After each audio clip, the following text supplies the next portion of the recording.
अगर तुम अपने काम को बार बार टालने की आदत से परेशान हो तो दोस्त तुमने बिल्कुल परफेक्ट वीडियो पर क्लिक किया है।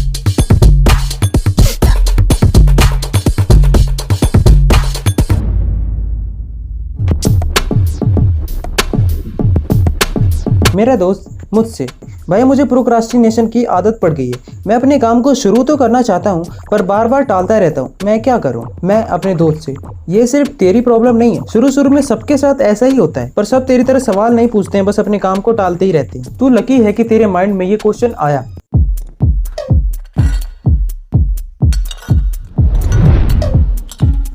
सेम कन्वर्सेशन कुछ दिन पहले मेरे और मेरे फ्रेंड के बीच में हुई थी। उसने मुझसे पूछा कि ये टालने की आदत को कैसे दूर करें। उस समय तो मैंने उसे शॉर्ट में आंसर दे दिया था कि जो भी काम हम करना चाहते हैं उस काम को लेके जब पूरी तरह से अच्छे से हमारे अंदर क्लैरिटी आ जाती है तब प्रोक्रास्टिनेशन की जगह ही नहीं बचती। अब क्लैरिटी से ये मत समझना कि जब हम पूरी तरह से अपने काम को लेके क्लियर हो जाएंगे यानी कि स्टार्टिंग से लेके एंड तक तभी हम अपने काम को शुरू करेंगे। नहीं, क्लैरिटी का मतलब है कि तुम्हारा सिर्फ नेक्स्ट स्टेप क्लियर होना चाहिए कि मैं अपने गोल को अचीव करने के लिए कल क्या करने वाला हूँ। बस कोई भी इंसान शुरू में अपने काम को लेकर परफेक्टली क्लियर नहीं हो सकता, पर जब हम अपने काम को एक बार शुरू कर देते हैं और उसे परसिस्टेंसी के साथ करते रहते हैं तो धीरे धीरे हमको उस काम को लेकर क्लैरिटी भी आने लगती है। ये बात तुम खुद मार्क जकरबर्ग से सुनो। Well, let me tell you a secret. No one does when they begin. Ideas don't come out fully formed. They only become clear as you work on them. You just have to get started. So that's why हमें पूरी तरह से clear होने की कोई जरूरत नहीं है, बस अपना नेक्स्ट स्टेप क्लियर होना चाहिए। क्योंकि जब हमको बिल्कुल अच्छे से ये पता होता है कि क्या करना है तब हम प्रोक्रास्टिनेशन कर ही नहीं सकते हैं। और अगर तुम तब भी अपने काम को टाल रहे हो तो इसका मतलब है कि तुम दिल से चाहते ही नहीं हो उस काम को करना। और अगर तुम दिल से चाहते हो वो काम करना और फिर भी तुम उस काम को टाल रहे हो तो इसका मतलब है कि तुमने मेरी ये वाली वीडियो नहीं देखी। इसमें मैंने जो बात बताई है उसमें तुम्हारे इस सवाल का काफी हद तक जवाब है कि हम अपने काम से रिलेटेड जितनी ज्यादा नॉलेज गैदर करते चले जाते हैं उतना हम और कॉन्फिडेंट होते चले जाते हैं, उतना हम और मोटिवेट होते चले जाते हैं। किसी भी काम में हमेशा मोटिवेट रहने का इसके अलावा और कोई तरीका नहीं। Know about your work as much as possible. तो मैं अपने दोस्त को और तुमको भी ये वीडियो जरूर रिकमेंड करूंगा कि एक बार जरूर देखना। यानी कि जो भी काम तुम करने वाले हो अपने माइंड में सिर्फ उसी से रिलेटेड चीजें डालो, उसी से रिलेटेड वीडियोस देखो, उसी से रिलेटेड गूगल पे आर्टिकल पढ़ो और सिर्फ उसी इंसान से बात करो जो तुम्हें तुम्हारे काम में ग्रो करने में हेल्प करता हो। यानी कि अपने माइंड को सिर्फ अपने काम से रिलेटेड थॉट से भर दो। अब ये करने का सबसे तगड़ा फायदा मैं तुमको बताता हूँ कि जब तुम ये करोगे जो अभी मैंने बोला तो तुम खाते पीते नहाते धोते नहीं, ये थोड़ा ज्यादा हो गया, सोते जागते उठते बैठते ग्रुप में हो या अकेले, हर समय तुम्हें अपने आप ही अपने काम से रिलेटेड बहुत सारे आइडियाज आने लग जाएंगे। और अब इतने सारे आइडियाज आने लग गए तो तुमको इतना ज्यादा खुश होने की जरूरत नहीं है। क्योंकि अगर तुमने ये नहीं किया जो मैं तुमको भी बोलने वाला हूँ तो दोस्त इन सब किए किराए पर पानी फिर जाएगा। तो अब वो क्या है जिसको ना करने से ये सब वेस्ट हो जाएगा। What is that thing?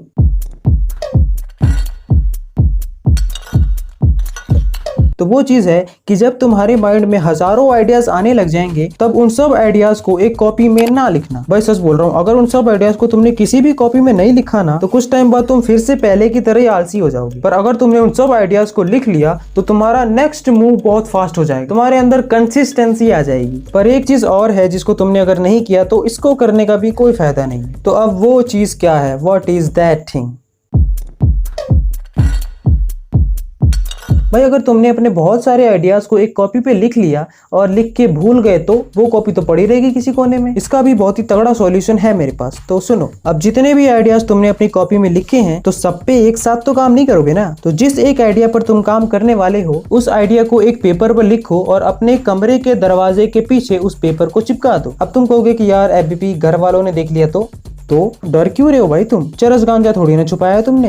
और अगर तुम चाहते हो कि तुम्हारे घर वालों को कुछ पता ना चले तो उस आइडिया को एक कोड वर्ड में लिख दो जो सिर्फ और सिर्फ तुम्हें ही समझ आए और किसी को समझ ही ना आए। और जब वो आइडिया पे काम पूरा हो जाए तो अपने दूसरे आइडिया के साथ भी यही करो। पर अगर तुम किसी वजह से ये सब नहीं कर सकते तो मेरे पास दूसरा तरीका भी है। सुनो, एक पेपर पे अपने वो सब आइडिया जिस पर तुम एक के बाद एक काम करने वाले हो उन सब को लिखो और उन सब के आगे इस तरह का एक बॉक्स बना दो और इस पेपर को तुम हमेशा अपने साथ यानी कि अपनी पैंट की जेब में रखो। जो आइडिया पूरा होता रहे उसके आगे टिक लगाते रहो। अब तुम्हारे दिमाग में शायद ये आ रहा होगा कि अगर हम उस पेपर को हमेशा अपने पैंट की जेब में रखेंगे और अगर गलती से उस पैंट को धो दिया और वो पेपर निकालना भूल गए तब तो सब खत्म। तो इसके लिए तुम अपने फ़ोन में दिन में कई बार का अलार्म लगा सकते हो और उस अलार्म में लिख सकते हो चेक द आइडिया लिस्ट।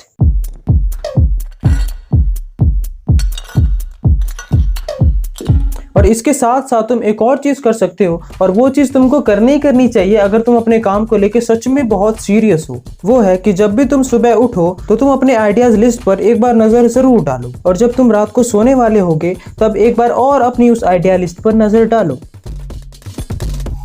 ये सब कुछ जब तुम रोज परसिस्टेंसी के साथ करने लगोगे तो मुझे नहीं लगता कि तुम्हारे मन में अपने काम को टालने का ख्याल दोबारा आ पाएगा। यानी कि कोई भी काम को पकड़ो और अपने माइंड को उसी काम से रिलेटेड थॉट से भर दो, फिर हमारा माइंड हमसे वही काम करने को कहेगा जो काम को करने से हमारा गोल अचीव हो सकता है।